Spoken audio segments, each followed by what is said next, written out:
both immediate and long-term problem, and we're going to discuss both the problem and some solutions with our esteemed panelists. Adam Scow is on my far right. He is the California director of the Food and Water Watch. He has participated in water panels before, and as we all know, he is going to tell it like it is, truth to power. Jennifer Clary, next to Adam, is the water program manager for Clean Water Action. She knows what's going down in this city, and while she may be very tactful, she too knows where all the bodies are buried. And Barry Nelson, formerly the head of the NRDC water program, also on the BCDC, the Bay Conservation and Development Commissioner, and he is also the head of Western Water and Strategies, a water consulting group, who has a long and esteemed history in both local water district and state water policy. These guys actually know the answers.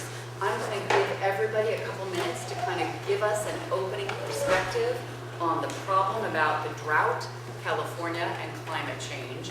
I'm going to start with Jennifer, who's going to give us a local perspective, go to Barry, who's going to give us a water district / more regional Bay perspective, and end with Adam, who's going to give us more of a statewide perspective. And although, as you all know, I am deeply pessimistic, I am very interested in hearing these guys. Might save us from certain catastrophe. Jennifer, take it away. Okay, well, my name is Jennifer Clary, and not only do I work for Clean Water Action, I'm also the president of San Francisco tomorrow, so I'm doing double duty tonight. And I want to thank Petra Hill for hosting this event. And I want to thank you very much, Jennifer, both San Francisco Tomorrow and San Francisco for Democracy for co-hosting our water panel. Jennifer. So anyway, I've been working both for and against, with and against the SFPC for about 20 years now, and the good news is the PUC has made great strides, is a much better organization than it was 20 years ago. And a lot of that comes from the voters and the revamp they passed back in 2002. So anyway, San Francisco's water use. San Francisco currently uses about 41 gallons per person per day, which is about a quarter of what the average is in the state. So we're very low water users.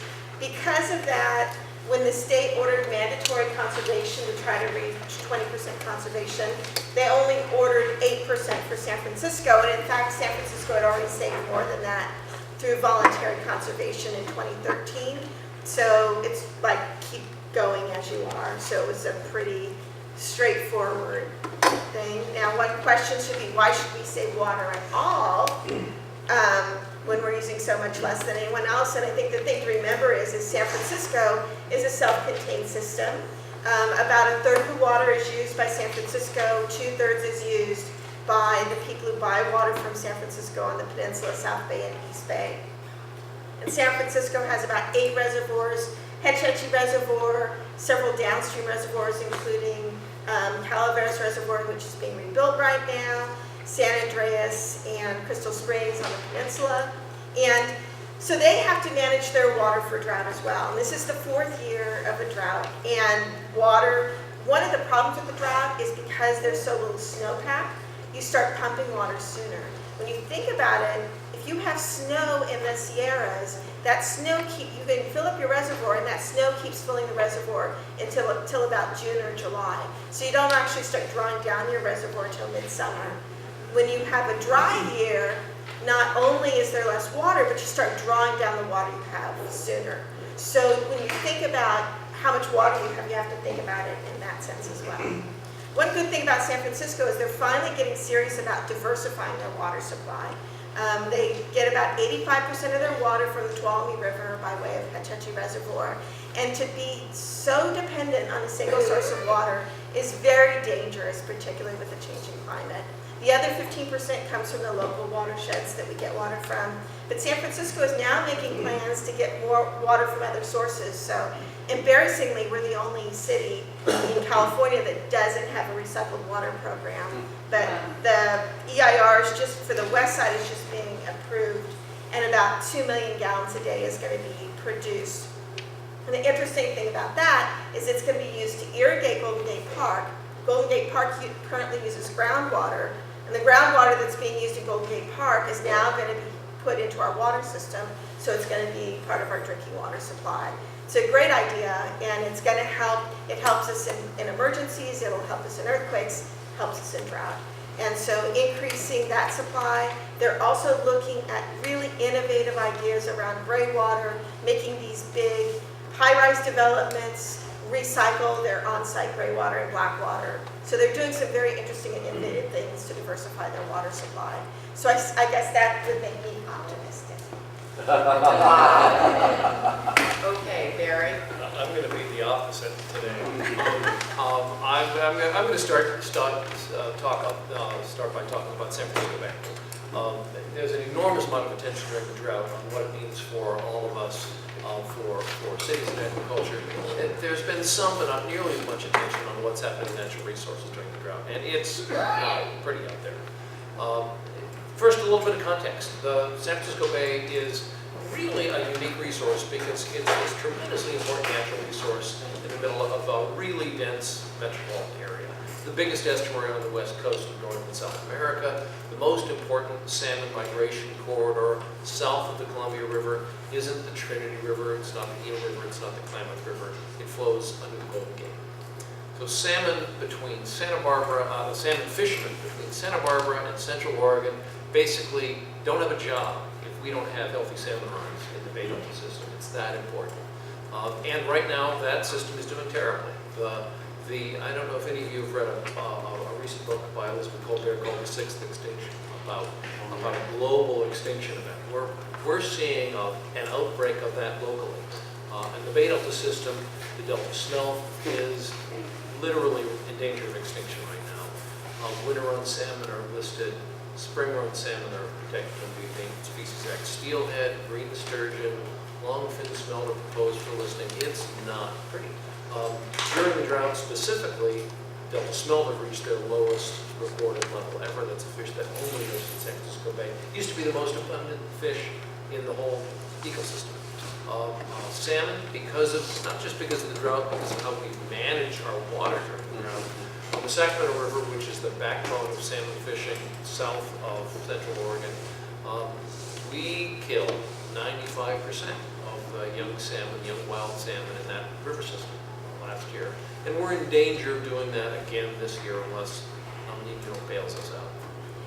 So while we talk about impacts on cities and impacts on agriculture and what the future brings means in terms of issues like climate change, we really need to keep an eye on what's happening to our natural resources. And I've talked mostly here about fish. There are similar risks facing waterfowl right now in the Central Valley, very much part of that same ecosystem. So during the drought, we really got to pay attention to what's happening to our natural resources, and it's not pretty out there right now. So I'll be the pessimistic side of the opening conversation. Uh-oh, salmon are like tigers. Our generation is going to eat the last one. That's not impossible. Adam, on that happy note, tell us about the state. Well, yeah, I'll just lay out a few things and you can decide how you feel about them yourself. So, what we've been saying since, we know the drought's been going on 3-4 years, you've all heard worst drought in 100, 1,200, pick your favorite number. Things are bad.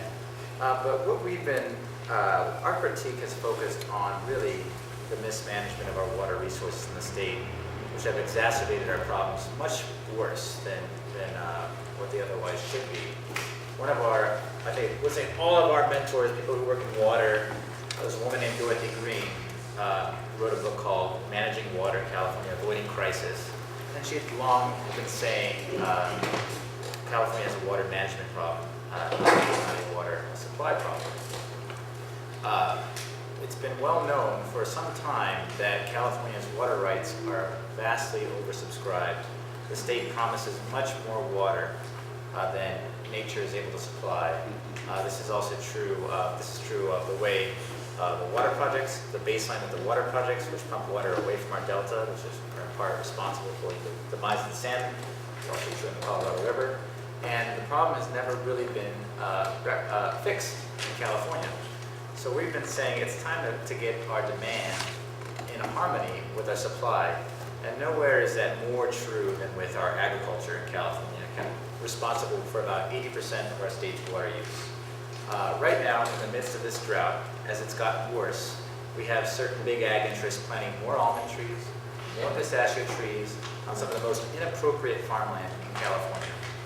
They are vastly overpumping groundwater. They are also eyeing Northern California groundwater, pumping more water out of the San Francisco Bay Delta, pushing for Governor Brown's Twin Tunnel project that's going to cost $70 billion that ratepayers in Santa Clara Valley and in Southern California are going to have to pay for. And these interests have long gotten their way, and most politicians in the state are afraid to take them on at the highest levels. So what we are looking to do in California is to build a grassroots movement of community groups like groups co-sponsoring this panel all across the state in an effort to take back our water, take it back and balance our demand and supply. California will continue to have healthy agriculture. There's no question about that. We can have a wonderful food system. That's not what we're debating. But there's got to be limits. And that's what we're calling for, a sane agricultural policy. And I'll look at some other problems as well. Let's start with that. So let's talk about the scope of the problem. Is El Nino going to save us, or is long-term drought going to become more frequent? And one way or the other, El Nino versus a longer-term drought, how is it going to impact our water supply? It's not just El Nino, it's Godzilla El Nino. Isn't that what the Why National are we Weather worried? Service said? Why are we worried? God, So, do you guys know, it's like a 50-50 chance that it's actually going to pan out? Well, and what's really sobering is what's happening right now. What's happening right now. El Nino is more closely correlated with weather in Southern California and sometimes in Northern California. What's happening right now? It's raining back up down there. It's not raining up here. So the worst thing that could happen to us would be Southern California gets clobbered and Southern Californians feel like, oh, thank God the drought's over. The drought's not over unless it's raining in places where it snows, where we catch it in our reservoirs, where we put in our groundwater. And it'll help if it rains in Southern California. They get about a third of their water supply locally, but it's not going to bail us out unless we get a really wet year up here. And I also want to argue about this 4-year drought thing, because if you look, I'll tell you one of my favorite websites you guys should look at, the USDA Drought Monitor. They update the maps, the drought map, once a week, and so it's in colors from white to dark red, and basically about 60% of California is as dark as it can be, and the only place that's white is, I think, Beetles. It doesn't take much rain to bring them up to normal. And so I guess the question is that I've now totally forgotten my train of thought. I'm going to ask Is El Nino going to El solve Nino. it, or if drought's going to be more? So anyway, what's going to happen? thank you. What that map tells you is that we've had 3 normal rain years in the last 15. 3 normal or above normal rain years since 2000. That's as far back as the drought monitor goes. So you can say we're in the 4th year of a drought, or you can say we're in the 15th year of an extended dry spell with a few normal rain years. So my Pollyanna view is that this is the new normal. You know, one of the things I didn't know until I read this piece recently. If you look globally at weather variability, not just is California wet or dry, but the fact that California will have a wet year followed by a dry year followed by a wet year. In the way we categorize water years in California, there's wet, above average, below average, dry, and critically dry. Those are categories. You'll notice there's no category for average. It doesn't even exist. California actually has one of the most widely varied climates in the world, which I actually didn't even know until recently. And one of the things climate scientists tell us is we're going to get more wetter years, we're going to get drier years. We're already seeing that. We're already seeing, as Jennifer said, really crazy weather patterns. But if you look at what's happening elsewhere, the Colorado River just went through a 10-year drought. Australia went through a 10-year drought. And if you go back and look at historic climate records, the last century in the West has been anomalously wet. So climate scientists tell us basically that we're probably going to have less available water, probably drier in Southern California. In the very northern part of California, it's less clear whether it's going to be wetter or drier. When it's hotter, it evaporates more. When you get more snow and less rain, that water is just less useful, as Jennifer mentioned. So I have no doubt that we're going to get wet years, we're We're going to get dry years, but on average, climate change is going to make our life tougher than we've seen for the last century. And Adam, what is your view on the Godzilla El Nino versus a longer-term drought and more frequent?